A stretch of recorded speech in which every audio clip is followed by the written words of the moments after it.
पढ़ना है, cell division के बारे में पढ़ना है। कोशिका विभाजन किसे कहते हैं? तो जिस प्रक्रिया से नए कोशिका का निर्माण होता है उसे क्या कहा जाता है? कोशिका विभाजन। कोशिका विभाजन कहा जाता है। जिस प्रक्रिया से नए कोशिका का निर्माण होता है उसे क्या कहा जाता है? कोशिका विभाजन। कोशिका विभाजन कहा जाता है।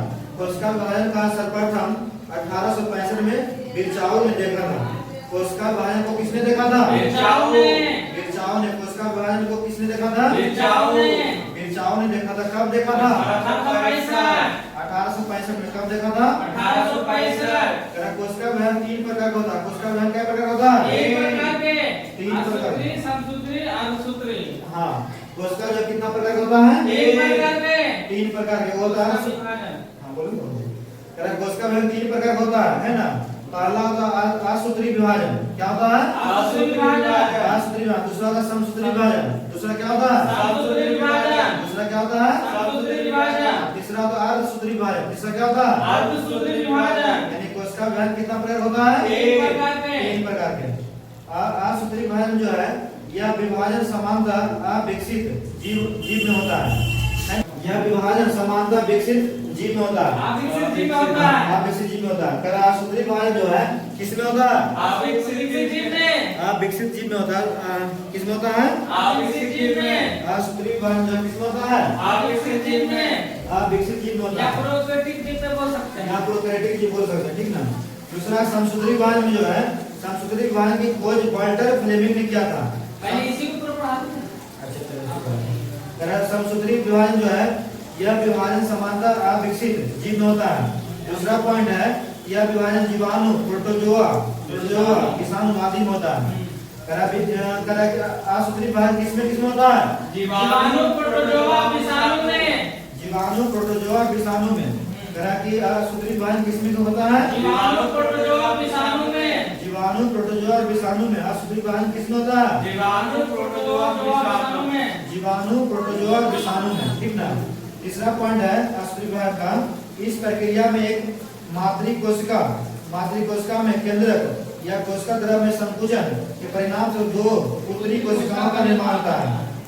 समसूत्री विभाजन में जो है कितना पुत्री का निर्माण होता है? 2 पुत्री कोशिका का निर्माण होता है। 2 पुत्री कोशिका का निर्माण होता है। इस प्रक्रिया में एक मातृ कोशिका में केंद्रक और कोशिका द्रव में संकुचन के परिणाम स्वरूप 2 पुत्री कोशिका का निर्माण होता है। समसूत्री विभाजन के बारे में जानते हैं। तो समसूत्री विभाजन जो है समसूत्री विभाजन का खोज किसने किया था? वाल्टर फ्लेमिंग ने। वाल्टर फ्लेमिंग ने समसूत्री विभाजन का खोज किसने किया था? वाल्टर फ्लेमिंग ने। वाल्टर फ्लेमिंग जो है ने समसूत्री विभाजन की खोज कब किए थे? 1879। 1879 का खोज किए थे। कब खोज किए थे? 1879। वाल्टर फ्लेमिंग ने जो है समसूत्री विभाजन का खोज कब किया था? 1879। 1879 में खोज किए थे। आगे है यह विभाजन कायिक कोशिका में होता है। समसूत्री विभाजन किसमें होता है? कायिक कोशिका में। कायिक कोशिका में होता है। समसूत्री विभाजन किसमें होता है? कायिक कोशिका में। कायिक कोशिका में होता है। समसूत्री विभाजन किसमें होता है? कायिक कोशिका में। कायिक कोशिका में होता है। तीसरा समसूत्री विभाजन समझते हैं कि इस प्रक्रिया में मातृ कोशिका के 2 समान सूत्र वाला पुत्री कोशिका का निर्माण होता है। एक के मातृ कोशिका रहता लेकिन निर्माण होता है 2 समान गुणसूत्र वाला पुत्री कोशिका। हाँ, 2 समान गुणसूत्र वाला पुत्री कोशिका का निर्माण होता है। आगे अर्ध कोशिका विभाजन। तीसरा जो कोशिका विभाजन है अर्धसूत्री विभाजन। अर्धसूत्री विभाजन का खोज जो है कब किया गया था? 1905 में। 1905 अर्धसूत्री विभाजन का खोज कब किया गया था? 1905। 1905 अर्धसूत्री विभाजन का खोज कब किया था? 1905। 1905 में किया गया था। फॉर्मर और मुरे ने किया था। अर्धसूत्री विभाजन का खोज किसने किया था? और मुरे ने। फॉर्मर और मुरे ने किया था। अर्धसूत्री विभाजन का खोज 1905 में किसने किया था? और मुरे ने। फॉर्मर और मुरे ने किया था। दूसरा पॉइंट है असूत्री विभाजन का इस विभाजन में केंद्रक और कोशिका द्रव में 2 बार विभाजन के परिणाम स्वरूप आदि गुणसूत्री वाले 4 पुत्री कोशिका का निर्माण होता है। 2 बार केंद्रक और कोशिका द्रव में 2 बार जो है विभाजित होता है और उसके कारण जो है 4 पुत्री कोशिका का निर्माण होता है। आदि गुणसूत्र वाली। इस विभाजन में जो है केंद्रक कोशिका द्रव में 2 बार विभाजन के परिणाम स्वरूप आदि गुणसूत्र वाली 4 पुत्री कोशिका का निर्माण होता है।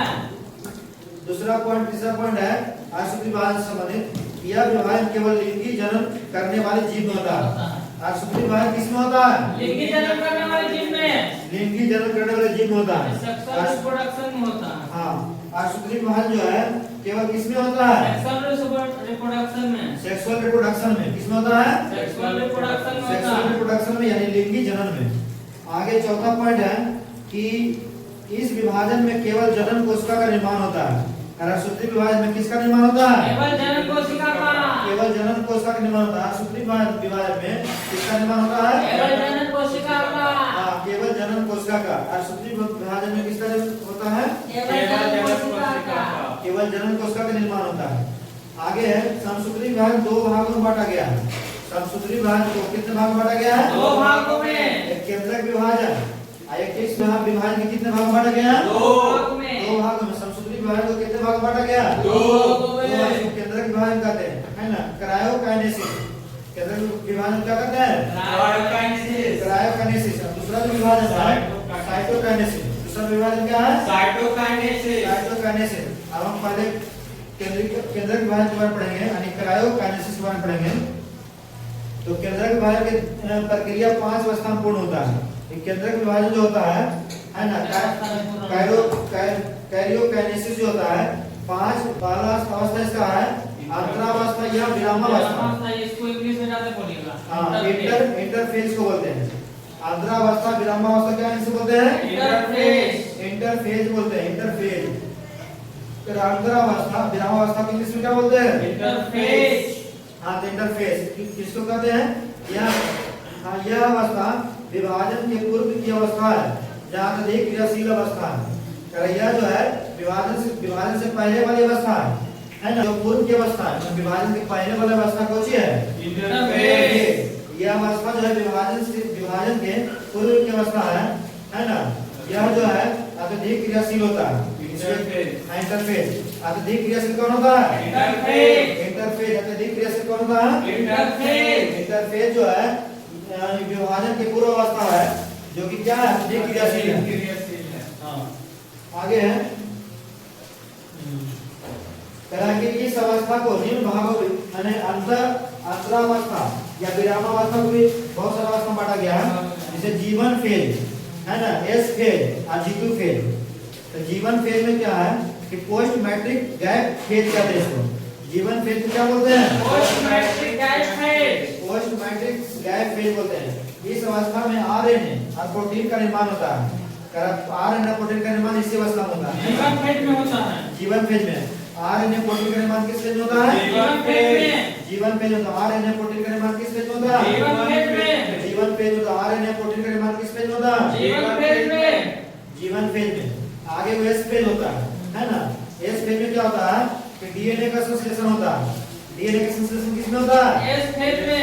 एस फेज में। डीएनए का संश्लेषण किसमें होता है? एस फेज में। जिसके फलस्वरूप जो है यह मात्रा में दोगुना हो जाता है ना?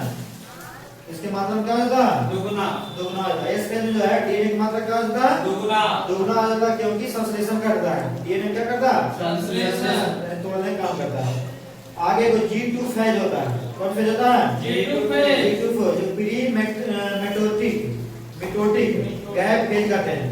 G2 फेज को क्या कहते हैं? Pre mitotic gap phase. हाँ, प्री मेटोटिक गैप फेज कहते हैं। और इसमें जो है डीएनए का संश्लेषण रुक जाता है ना? G2 फेज में डीएनए संश्लेषण क्या होता है? रुक जाता है। कैरेक्टर फेज में क्रोमैटिक जाल कैसा होता है? पूछेगा क्वेश्चन। कुंडलित एवं पतला होता है। हाँ, कुंडलित होता है, पतला होता है, पूरा पूरा नहीं हो सकता, सीधा होता है।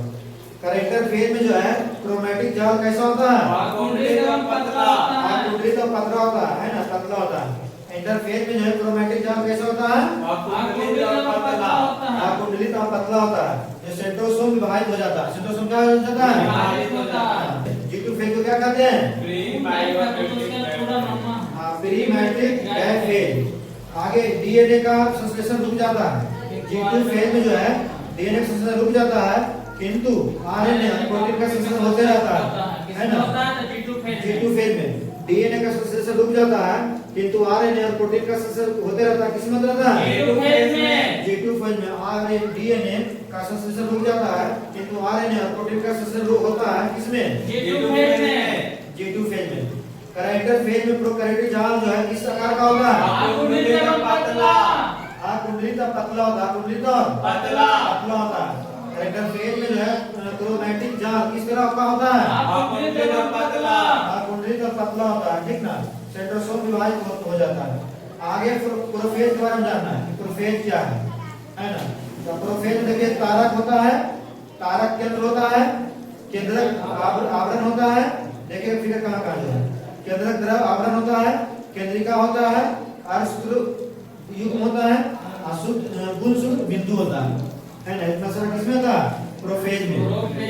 तारक केंद्र, केंद्रक आवरण, केंद्रिका, अर्धगुणसूत्र युग्म और गुणसूत्र बिंदु, ये सब किसमें होता है? प्रोफेज में। प्रोफेज में क्या कर रहा है? कोशिका के वास्तविक विभाजन की शुरुआत प्रोफेज से होता है। कोशिका का जो वास्तविक विभाजन होता है का शुरुआत कहाँ से होता है? प्रोफेज से। प्रोफेज से होता है। कोशिका के वास्तविक विभाजन की शुरुआत जो है किससे होता है? प्रोफेज से। प्रोफेज से होता है। इसमें प्रोटीन जाल छोटे और मोटे होकर गुणसूत्र बनाते हैं।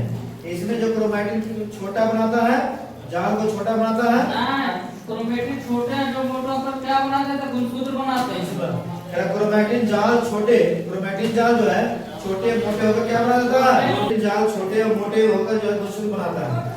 आगे क्रोमोसोम, क्रोमोसोम दो अर्ध भागों में बढ़ जाता है। क्रोमोसोम आगे चलकर किस भाग कितने भाग बढ़ जाता है? दो भागों में बढ़ जाता है। दो भाग बढ़ जाता है। अब दोनों भाग जो है एक बिंदु से जुड़े होते हैं।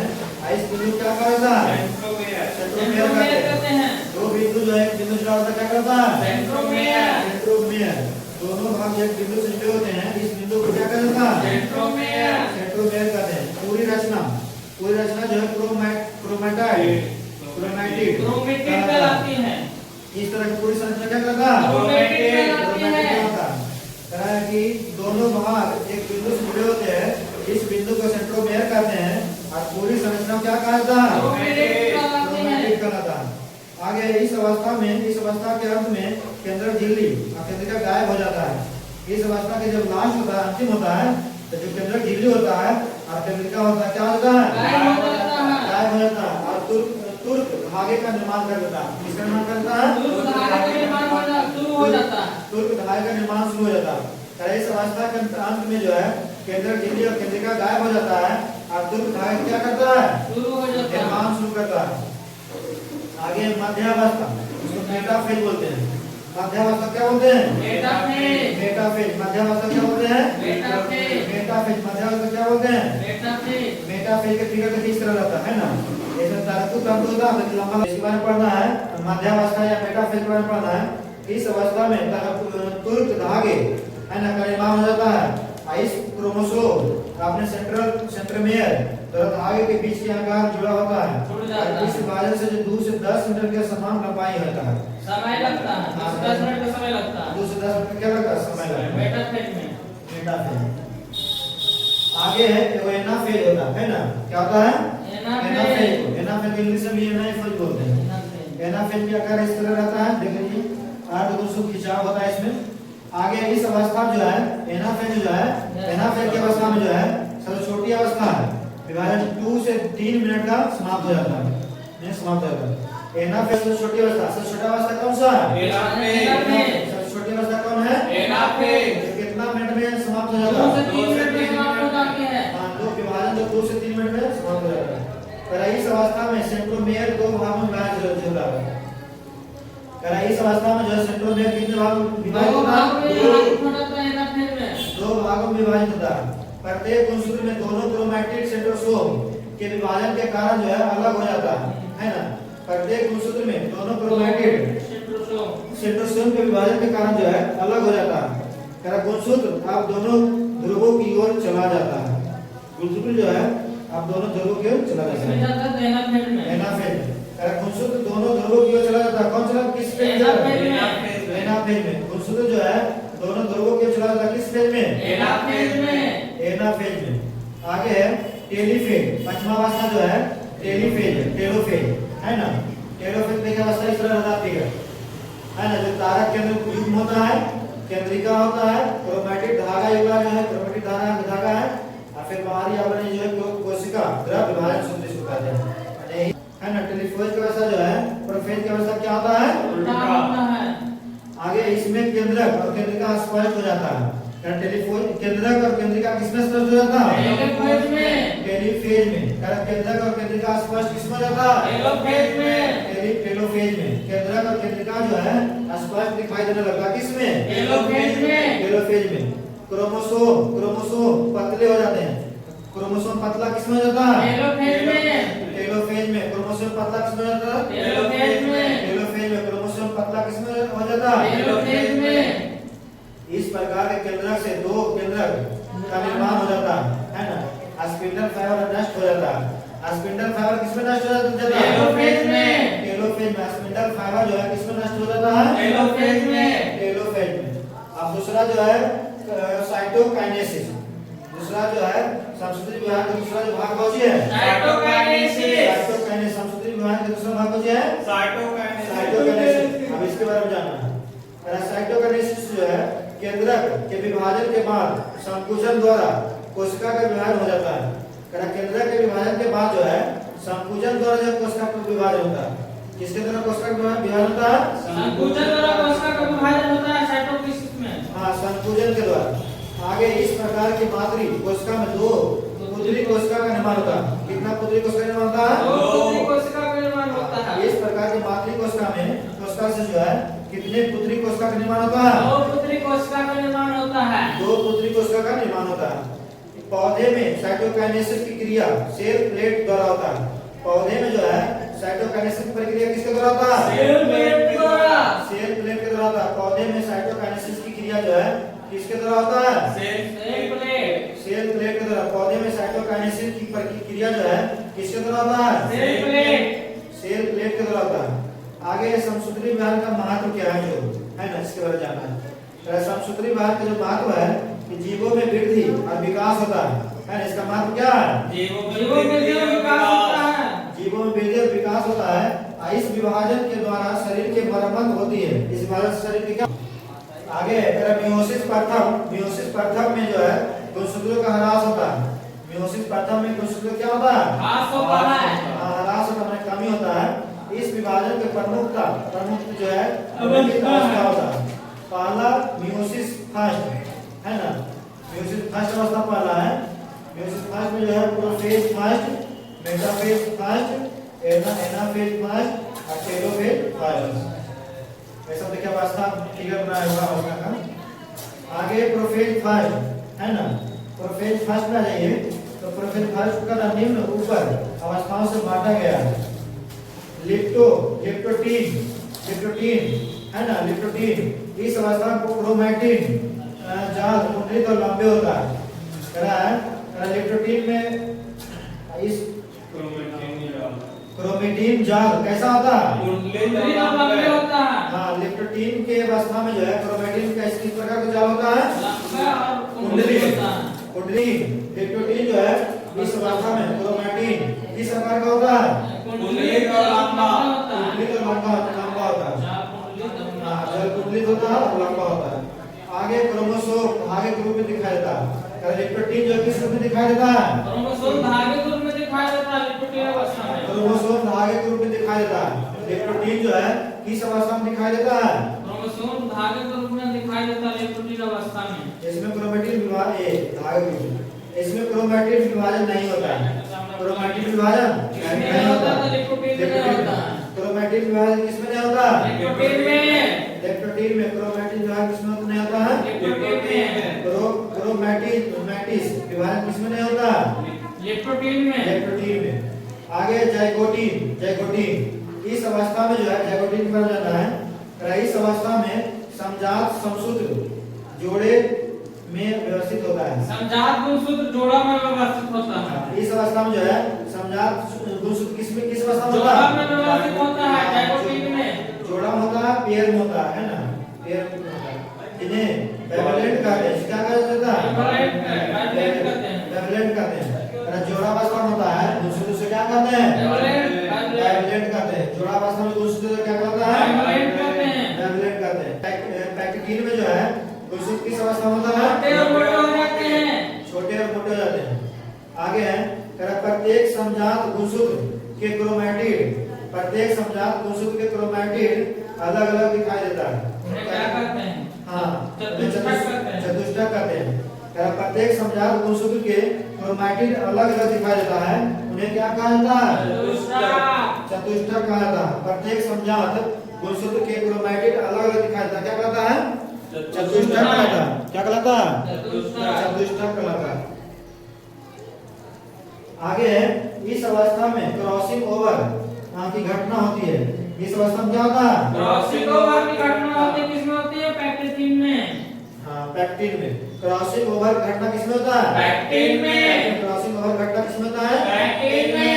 इस घटना के कारण जो जीनों का विनिमय होता है, जीन का विनिमय होता है इसी कारण पैक्टिन। आगे है डिप्लोटीन।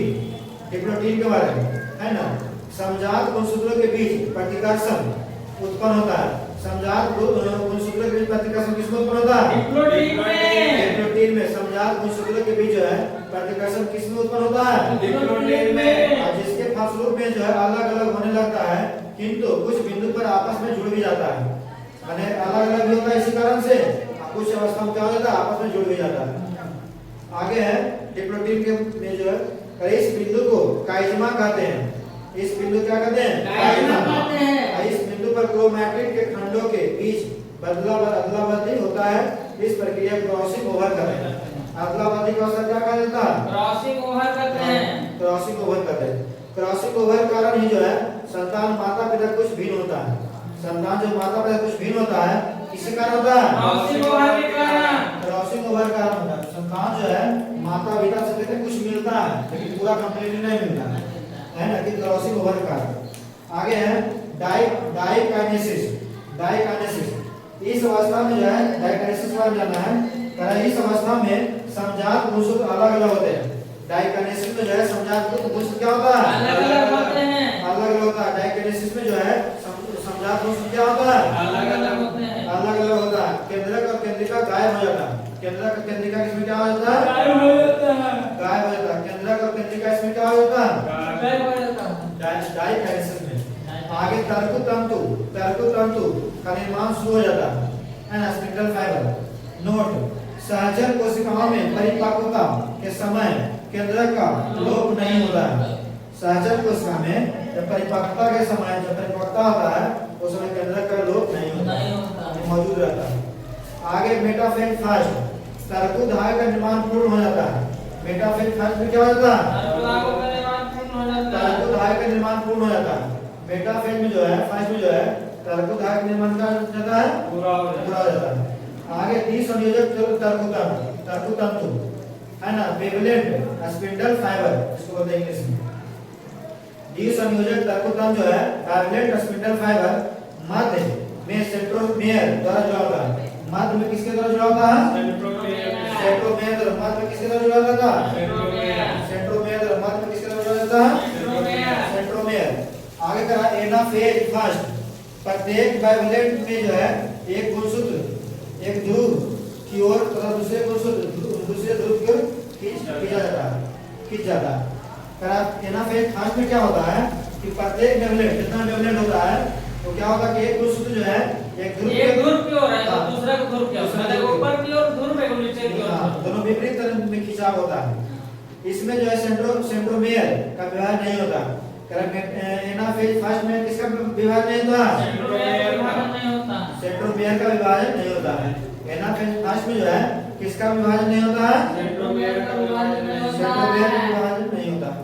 इस प्रकार कुल गुणसूत्र में आधा गुणसूत्र एक ध्रुव की ओर तथा फर्स्ट में जो है दोनों ध्रुवों की ओर जो है केंद्रित झिल्ली का निर्माण होता है। दोनों ध्रुव की ओर केंद्रित झिल्ली का निर्माण होता है ना, किसमें? टेलीफेज फर्स्ट में। दोनों ध्रुवों की ओर जो है केंद्रक झिल्ली का निर्माण किसमें होता है? टेलीफेज फर्स्ट में। टेलीफेज फर्स्ट में होता है। दोनों ध्रुवों की ओर केंद्रक झिल्ली का निर्माण किसमें होता है? टेलीफेज फर्स्ट में। टेलीफेज फर्स्ट में। इस प्रकार एक मातृ केंद्रक से दो पुत्री केंद्रक का निर्माण होता है। आगे है मियोसिस सेकेंड है ना, मियोसिस सेकेंड है। मियोसिस सेकेंड में क्या होता है कि केंद्रक विभाजन के साथ साथ कोशिका द्रव का भी विभाजन होता है। मियोसिस सेकेंड में क्या होता है? केंद्रक विभाजन के साथ कोशिका का विभाजन भी हो जाता है। हाँ, केंद्रक के विभाजन के साथ साथ कोशिका द्रव का भी विभाजन होता है। मियोसिस में। केंद्रक के विभाजन के साथ साथ कोशिका द्रव के भी क्या के साथ होता है विभाजन। करा मियोसिस सेकंड में क्या होता है केंद्रक के विभाजन के समय समय कोशिका द्रव का भी विभाजन हो जाता है। करा केस कोशिका मियोसिस सेकंड में जो है केंद्रक के विभाजन के साथ साथ कोशिका द्रव के भी विभाजन होता है। आगे इस प्रकार के दो पुत्री कोशिका का निर्माण करता है। मियोसिस सेकंड में जो है कितने प्रकार के पुत्री कोशिका का निर्माण करता है दो पुत्री कोशिका का निर्माण होता है। दो पुत्री कोशिका का निर्माण होता है। और इसके बाद जो है इन दोनों कोशिकाओं में पुनः विभाजन शुरू हो जाता है। इस विभाजन मिटोसिस जैसा ही होता है। इसे निम्न अवस्था होता है। पहला प्रोफेज सेकंड होता है, दूसरा मेटाफेज सेकंड होता है, तीसरा एनाफेज सेकंड होता है और चौथा टेलोफेज सेकंड होता है। आगे प्रोफेज सेकंड के बारे में जानना है। प्रोफेज सेकंड में जो है केंद्रक झिल्ली और केंद्रिका गायब हो जाता है। केंद्रक झिल्ली और केंद्रिका गायब किसमें हो जाता है प्रोफेज सेकंड में। केंद्रक झिल्ली और केंद्रिका गायब किसमें हो जाता है प्रोफेज सेकंड में हो जाता है। क्रोमैटिड सिकुड़कर छोटे और मोटे हो जाते हैं। प्रोफेज सेकंड में जो है क्रोमैटिन क्या हो जाता है सिकुड़कर छोटे और मोटे हो जाते हैं। क्रोमैटिन में जो है क्रोमैटिड सिकुड़कर छोटे और मोटे हो जाता है प्रोफेज सेकंड में। आगे तरकुधाय का निर्माण शुरू हो जाता है। प्रोफेज में जो है किसका निर्माण शुरू हो जाता है तरकुधाय का निर्माण शुरू हो जाता है। और एक एक कर जो है सेंट्रोइड तरकुध धागे का निर्माण पूर्ण किसमें हो जाता है मेटाफेज सेकंड में। मेटाफेज सेकंड तरकुध धागे का निर्माण जो पूर्ण किसमें हो जाता है मेटाफेज सेकंड में। क्रोमोसोम सेंट्रोमियर द्वारा स्पिंडल फाइबर के बीच के जुड़ जाता है। क्रोमोसोम जो है सेंट्रोमियर द्वारा स्पिंडल फाइबर के बीच का हो जाता है जुड़ जाता है। आगे है एनाफेज सेकंड। एनाफेज सेकंड में क्या होता है एनाफेज सेकंड में जो सेंट्रोमियर का विभाजन हो जाता है। सेंट्रोमियर का विभाजन किसमें होता है एनाफेज सेकंड में। सेंट्रोमियर का विभाजन किसमें होता है एनाफेज सेकंड में। सेंट्रोमियर का विभाजन किसमें होता है एनाफेज सेकंड में होता है। जिसके फलस्वरूप जो है क्रोमोसोम के दोनों क्रोमैटिड एक दूसरे से अलग हो जाता है तथा दोनों ध्रुवों की ओर क्या होता है एक चला जाता है दोनों ध्रुवों की ओर चला जाता है। आगे कोशिका में संकुचन शुरू हो जाता है। कोशिका में संकुचन किसमें शुरू होता है किस फेज में एनाफेज सेकंड में। कोशिका में संकुचन शुरू किस फेज में हो जाता है एनाफेज सेकंड में। आगे है चौथा नंबर टेलीफेज सेकंड। टेलीफेज सेकंड में क्या होता है तो दोनों ध्रुवों की ओर केंद्रक झिल्ली का निर्माण होता है। दोनों ध्रुवों की ओर केंद्रक झिल्ली का निर्माण किसमें होता है टेलीफेज सेकंड में। दोनों ध्रुवों की ओर जो है केंद्रक झिल्ली का निर्माण किसमें होता है टेलीफेज सेकंड में। केंद्रिका का निर्माण भी होता है। केंद्रिका का निर्माण किसमें होता है टेलीफेज सेकंड में। केंद्रिका का निर्माण किसमें होता है टेलीफेज सेकंड में। केंद्रक के विभाजन के बाद कोशिका द्रव साइटोप्लाज्म भी विभाजित हो जाता है। जिस तरह कोशिका का विभाजन होता है उसी प्रकार कोशिका द्रव भी क्या होता है विभाजित हो जाता है ना। आगे इस प्रकार की मातृ कोशिका से चार पुत्री कोशिका का निर्माण हो जाता है। इस प्रकार जो एक के मातृ कोशिका रहता है चार पुत्री कोशिका में निर्माण हो जाता है। एक मातृ कोशिका से कितना पुत्री कोशिका का निर्माण हो जाता है चार पुत्री कोशिका का। आगे गुणसूत्रों की संख्या मातृ कोशिका में उपस्थित क्रोमोसोम की संख्या के क्या होता है आधा होता है। टेलीफेज सेकंड में जो है गुणसूत्रों की जो संख्या मातृ कोशिका में जितना उपस्थित होता है उसका आधा होता है किसमें क्रोमोसोम की संख्या का आधा होता है। क्रोमोसोम की संख्या क्या होता है आधा होता है। आगे है समसूत्री और सूत्री विभाजन का अंतर है ना। समसूत्री और अर्धसूत्री विभाजन का अंतर क्या है and differential between mitosis and meiosis. दोनों का अंतर जानना है तो समसूत्री विभाजन का पहला अंतर है कि यह विभाजन कायिक और दैहिक कोशिकाओं में होता है। समसूत्री विभाजन किसमें होता है कायिक और दैहिक विभाजन होता है। समसूत्री विभाजन जो होता है यह विभाजन कायिक और दैहिक यह विभाजन जो कायिक और दैहिक कोशिका में होता है। अर्ध कोशिका में जो है जनन कोशिकाओं में होता है। अर्ध कोशिका किसमें होता है जनन कोशिकाओं में जर्म सेल में होता है जनन कोशिका में होता है। दूसरा अंतर है कि इसमें इसके द्वारा दूसरा अंतर समसूत्री का है कि इसके द्वारा दो कोशिकाएं बनता है लेकिन इसमें जो है अर्धसूत्री में कितना कोशिका पढ़ा था हम लोग समसूत्री का और अर्धसूत्री का डिफरेंस है ना। तो पहला डिफरेंस हम लोग पढ़े क्या विभाजन जो है समसूत्री का पहला डिफरेंस पढ़े थे क्या विभाजन कायिक होता है या दैहिक कोशिका में होता है ना। अर्धसूत्री का डिफरेंस इसमें अर्धसूत्री में क्या होता है ये जनन कोशिका में होता है ना। जनन कोशिका में होता है। अर्धसूत्री में जो है जनन कोशिका में होता है। उसके बाद अगर दूसरा डिफरेंस था कि दो कोशिका होता है। इसमें कितना कोशिका होता है? दो कोशिकाएं बनती है समसूत्री विभाजन से। समसूत्री विभाजन में जो दो कोशिका होता है जबकि अर्धसूत्री में कितना चार कोशिका का निर्माण होता है। ऐसे भी समझ सकते हैं कि आधा है आधा दोनों टू का होता है। तीसरा डिफरेंस जो है प्रत्येक नई कोशिकाओं में क्रोमोसोम की संख्या समान रहता है ना। समसूत्री में जो है नन्हे समसूत्री संख्या समान रहेगा। और इसमें तीसरा इसमें कह रहा है अर्धसूत्री में कह रहा नए कोशिका का क्रोमोसोम की संख्या क्या हो जाएगा? हाँ नए कोशिका में जो है क्रोमोसोम की संख्या क्या हो जाएगा? चौथा डिफरेंस है कि पूर्वावस्था है ना जल्द समाप्त हो जाता है। समसूत्री विभाजन में जो है पूर्वावस्था क्या होता है? जल्द समाप्त हो जाता है। जल्द समाप्त हो जाता है। जबकि अर्धसूत्री विभाजन में पूर्वावस्था कई उप अवस्थाओं में बटे रहने के कारण जो है देर से समाप्त होता है। कई अवस्थाओं में बटा रहता है इसलिए क्या होता है? देरी से समाप्त होता है। देर से समाप्त होता है। पांचवा ये डिफरेंस है कि इसके द्वारा जो है आनुवांशिक भिन्नता नहीं होता है। और इसमें जो आनुवांशिक भिन्नता नहीं होगा जैसे पिता का गुण रहेगा उससे बच्चा का गुण रहेगा।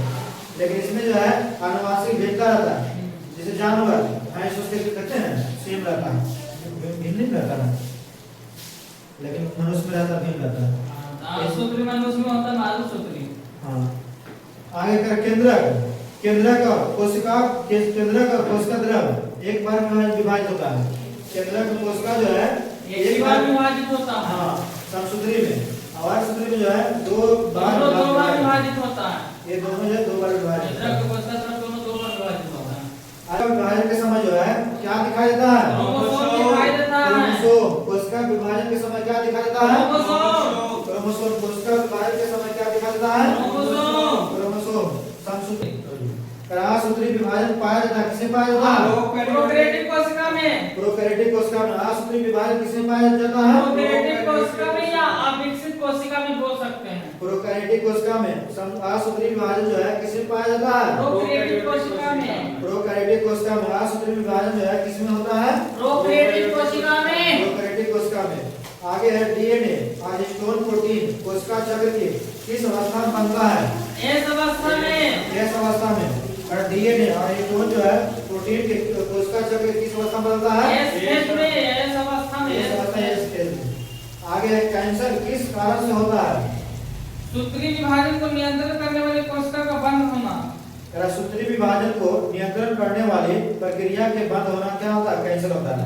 बंद होने पर कैंसर होता है। सूत्री विभाजन के नियंत्रण करने वाली प्रक्रिया के बंद होने से क्या होता है? कैंसर।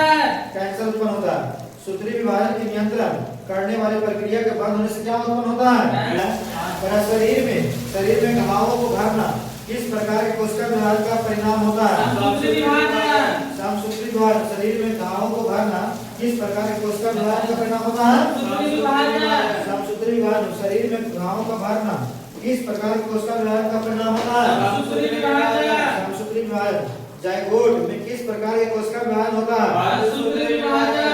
अर्धसूत्री विभाजन जायगोट में जो है किस प्रकार के कोशिका विभाजन होता है? अर्धसूत्री विभाजन। अर्धसूत्री विभाजन जायगोट में किस प्रकार के कोशिका विभाजन होता है? अर्धसूत्री विभाजन। अर्धसूत्री विभाजन होता है। आगे है जीवों की संख्या में संतुलन का प्रमुख कारण क्या है? प्रजनन। जीवों की संख्या में संतुलन का प्रमुख कारण क्या है? प्रजनन है। जीवों की संख्या में संतुलन कारण क्या है? प्रजनन कारण संतुलन में है। अर्धसूत्री विभाजन का खोज किसने किया था? बीज में टेलोफेज द्वितीय ने किया था। अर्धसूत्री विभाजन का खोज किसने किया था? बीज में टेलोफेज द्वितीय। अर्धसूत्री विभाजन का खोज किसने किया था? अर्धसूत्री को विभाजन कांबा और मोरे ने किया था। लेकिन ये किया था बीज में। आगे मियोसिस सेकेंड में किसका पृथक्करण होता है? अर्धसूत्री का। मियोसिस सेकेंड में किसका पृथक्करण होता है? अर्धगुणसूत्रों का। अर्धगुणसूत्रों का मियोसिस सेकंड में जो किसका पृथक्करण होता है? अर्धगुणसूत्रों का। अर्धगुणसूत्रों का। मेयोसिस सेकंड में जो है किसका पृथक्करण होता है? अर्धगुणसूत्रों का। अर्धगुणसूत्रों का। आगे विनिमय किस अवस्था में होता है? पैक्टिन। विनिमय जो है किस अवस्था में होता है? पैक्टिन। Crossing over. हाँ पैक्टिन। विनिमय जो है क्रॉसिंग ओवर जो है किस अवस्था में होता है? पैक्टिन। आप भी बहुत समझ गए। अब आइए इससे संबंधित क्वेश्चन आइएगा, ऑब्जेक्टिव क्वेश्चन है ना, 18 क्वेश्चन है। कहा कि सूत्री विभाजन के चरण का नाम बताइए जिसके दौरान विभाजित सेल के गुणसूत्र मध्य रेखा पर स्थित होता है। मेटाफेज। कहा सूत्री विभाजन के चरण का नाम बताइएगा जिसके दौरान जो है विभाजित सेल के गुणसूत्र मध्य रेखा पर स्थित होता है।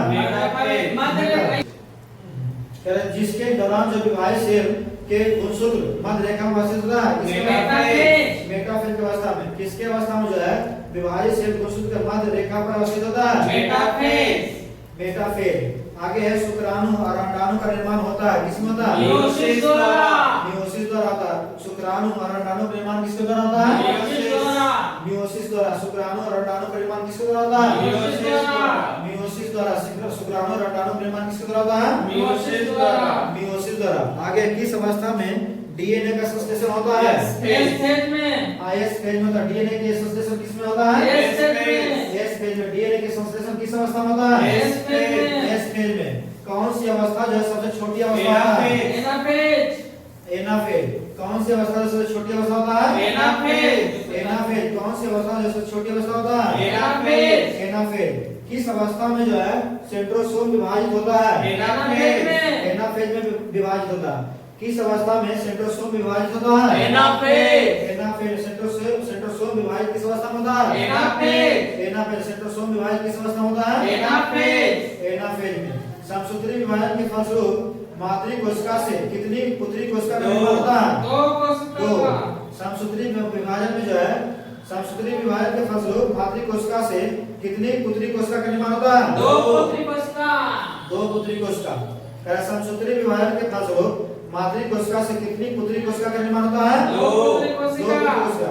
आगे अर्धसूत्री विभाजन होता है किसमें होता है? जनन कोशिका में। जनन कोशिका में। अर्धसूत्री विभाजन किसमें होता है? जनन कोशिका में। जनन कोशिका में। अर्धसूत्री विभाजन किसमें होता है? जनन कोशिका में। जनन कोशिका में। अर्धसूत्री विभाजन किसमें होता है? जनन कोशिका में। जनन कोशिका में होता है। आगे है क्रॉसिंग ओवर होता है किसमें? मायोसिस में। हाँ सही, मायोसिस में। जनन क्रॉसिंग ओवर किसमें होता है? मेयोसिस में। क्रॉसिंग ओवर किसमें होता है? मेयोसिस में। मेयोसिस में होता है। क्रॉसिंग ओवर किसमें होता है? मेयोसिस में। आगे विभाजन के किस अवस्था में केंद्रक झिल्ली गायब हो जाता है? प्रोफेज। प्रोफेज में। विभाजन किस अवस्था में जो है केंद्रक झिल्ली गायब हो जाता है? प्रोफेज। प्रोफेज में। विभाजन की किस अवस्था में केंद्रक झिल्ली गायब हो जाता है? प्रोफेज। प्रोफेज में। आगे क्वेश्चन नंबर 10 कि समसूत्री विभाजन में पुत्री कोशिका के गुणसूत्रों की संख्या मातृ कोशिका में उपस्थित गुणसूत्रों की संख्या कितना होता है? बराबर होती है। समसूत्री तो समान ही रहेगा। समसूत्री समान रहेगा। समसूत्री विभाजन में पुत्री कोशिका के निर्माण पुत्री कोशिका में गुणसूत्रों की संख्या मातृ कोशिका में उपस्थित गुणसूत्रों की संख्या क्या होता है? बराबर होती है। समान होता है या बराबर होता है। करा गुणसूत्र। आगे गुणसूत्रों में क्रोमैटिड्स जिस बिंदु पर संलग्न होता है उस बिंदु को क्या कहा जाता है? सेंट्रोमियर कहलाता है। गुणसूत्र में क्रोमैटिड्स जिस बिंदु पर संलग्न होता है, जुड़ा हुआ होता है, उस बिंदु क्या कहलाता है? सेंट्रोमियर। सेंट्रोमियर कहलाता है। गुणसूत्र में क्रोमैटिड्स जिस बिंदु पर संलग्न होता है उस बिंदु को क्या नाम कहा गया है? सेंट्रोमियर। सेंट्रोमियर।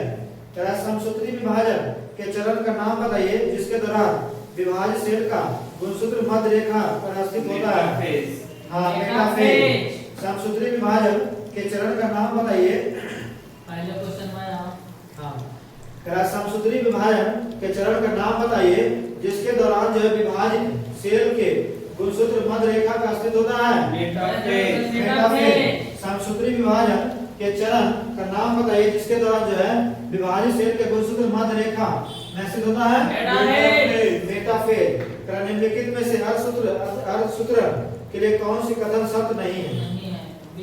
बी वाला सत्य नहीं है, बाकी सब सत्य है। 2 चरण में होता है। अर्धसूत्र 2 चरण होता है, ठीक ना? फिर कहा कि अर्धसूत्र के दौरान जो है जनक कोशिका के जीन परिणामी परिणामी कोशिका में मिश्रित हो जाता है। ठीक, उसके बाद जनन ग्रंथि या गोंड सूत्र के परिणाम से जो है परिणाम कोशिका में गुणसूत्रों की संख्या दुगनी हो जाती है, नहीं आधी हो जाती आधी हो है, जाती है। जबकि गलत ना बोलेगा। गलत बोल पूछना। आगे है एक नवजात बालिका की कोशिकाओं में गुणसूत्र का कौन सा संयोजन होता है? 44 गुणसूत्र प्लस XX। बालिका बोल रहा है ना, लड़की। लड़की 44 गुणसूत्र प्लस XX। आगे निम्नलिखित में से कौन सा कथन सही है ना? तो बी वाला सही है। पर डीएनए अणु दो सर्पिल सीढ़ियों की तरह एक दोहरी पेचदार संरचना बनाने वाले दो लंबे न्यूक्लियोटाइड रेखाओं से बना होता है ना? तो सही है। तो सही है कि डीएनए जो है डीएनए अणु दो सर्पिल सीढ़ियों की तरह जो है दोहरी पेचदार संरचना बनाने वाले दो लंबे हाँ दो लंबे न्यूक्लियोटाइड रेखाओं से बना होता है। सही है। आगे है एक संतति कोशिका में गुणसूत्रों की संख्या किस प्रक्रिया द्वारा आदि होती है? सूत्री विभाजन द्वारा। अर्धसूत्री विभाजन द्वारा। एक संतति कोशिकाओं में जो है गुणसूत्रों का संख्या किस प्रक्रिया द्वारा आदि हो जाती है? अर्धसूत्री विभाजन द्वारा। एक संतति कोशिकाओं में गुणसूत्रों की संख्या किस प्रक्रिया द्वारा आदि हो जाती है? अर्धसूत्री विभाजन द्वारा। आगे निम्नलिखित में से किस वैज्ञानिक निम्नलिखित में से जो है किस वैज्ञानिक ने निम्नलिखित कथन दिया था? सभी कोशिकाओं का निर्माण पूर्ववर्ती कोशिकाओं से होता है। किसने कहा था? विर्चो ने कहा था। हाँ, रुडोल्फ विर्चो ने कहा था। सभी कोशिकाओं का निर्माण जो है पूर्ववर्ती कोशिकाओं से होता है। किसने कहा था? रुडोल्फ विर्चो ने। रुडोल्फ विर्चो ने कहा था सभी कोशिकाओं का निर्माण जो है पूर्ववर्ती कोशिकाओं से हुआ है। किसने कहा था? रुडोल्फ विर्चो ने कहा था। यदि लैंडकाय को कोशिका की आत्मघाती थैली के रूप में भी जाना जाता है, तो निम्नलिखित में कौन सी कोशिका का शक्ति गृह कहा जाता है? सूत्रकणिका को। हाँ, आप बताइएगा सूत्री विभाजन के चरण का नाम बताइए जिसके दौरान विभाजित सेल के गुणसूत्र मध्य रेखा पर स्थित होता है। सही है। आगे सुनिए शुक्राणु और एवं अंडाणु का निर्माण होता है मायोसिस में। मियोसिस में। आप बताइएगा किस अवस्था में डीएनए का संश्लेषण होता है? सही है। आगे बताइएगा कौन सा अवस्था सबसे छोटा अवस्था है? एनाफेज। दूसरे डार्मेट होता है। सही। आगे किस अवस्था में जो सेंट्रोसोम विभाजित होता है? सही है। आगे बताना है समसूत्री विभाजन के फलस्वरूप मातृ कोशिका से कितनी पुत्री कोशिका का निर्माण होता है? इसमें 2 पुत्री कोशिका का निर्माण होता है। समान होता है। सही। 2 पुत्री कोशिका का निर्माण होता है। आगे बताइए। आप बताइएगा अर्धसूत्री विभाजन होता है ना? किसमें होता है? जनन कोशिका होता है।